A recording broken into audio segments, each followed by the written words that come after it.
দর্শক, ঢাকা বিশ্ববিদ্যালয়ের রাজু ভাস্কর্যের সামনে কফিন মিছিলের আয়োজন করেছে বৈষম্য বিরোধী ছাত্র আন্দোলন।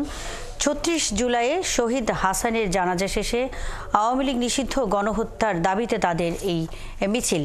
তথ্য সংগ্রহে সেখানে আছেন সহকর্মী নিবিড় সাহা। আমরা চলে যাচ্ছি তার কাছে।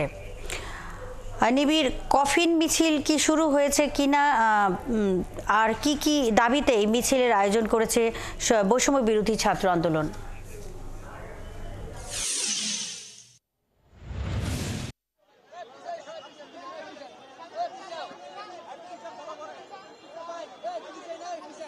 মুন্নি, আসলে এখানে বাদ জুমা কিন্তু রাজু ভাস্কর্যের সামনে কিন্তু আসলে এই যে শহীদ হাসানের যে জানাজা সেটি কিন্তু আসলে শুরু হওয়ার প্রস্তুতি নেওয়া হচ্ছে এবং এই মুহূর্তে কিন্তু প্রস্তুতি বলা যায় যে প্রায় সম্পন্ন হয়ে গেছে এবং অল্প কিছুক্ষণের মধ্যে এখানে যে জানাজা সেটি আসলে অনুষ্ঠিত হবে এবং জানাজা শেষে যে শহীদ হাসান মিয়া তার যে মরদেহ সেটি আসলে তার পরিবারের কাছে হস্তান্তর করা হবে এবং সেটি তার পরিবারের সদস্যরা তার বাড়ি যেহেতু ভোলাই, তো সে ভোলাই নিয়ে যাবেন বলে আমরা জানতে পেরেছি এবং এই শহীদ হাসানের মরদেহ পরিবারের কাছে হস্তান্তরের পরে কিন্তু যে আওয়ামী লীগকে নিষিদ্ধের দাবিতে, ফ্যাসিস্ট আওয়ামী লীগকে নিষিদ্ধের দাবিতে যারা আসলে এই গণহত্যার সাথে জড়িত যে সংগঠনটি, সেই সংগঠনকে নিষিদ্ধের দাবিতে কিন্তু আসলে এখানে কফিন মিছিল অনুষ্ঠিত হবে।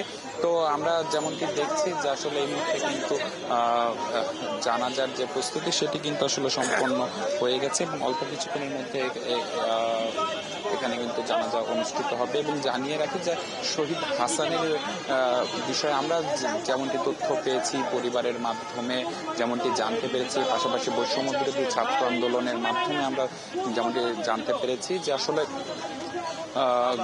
গত আগস্টের ৫ তারিখ যখন দেশ যখন আন্দোলনে উত্তাল এবং আন্দোলনের এক পর্যায়ে নিবিড় সাহা আপনি আছেন সেখানে, কফিন মিছিলটি যখন শুরু হবে তখন নিশ্চয়ই আবারও আপনার সঙ্গে আমরা সংযুক্ত হব। দর্শক, ঢাকা বিশ্ববিদ্যালয়ের রাজু ভাস্কর্যের সামনে কফিন মিছিলের আয়োজন করেছে বৈষম্য বিরোধী ছাত্র আন্দোলন।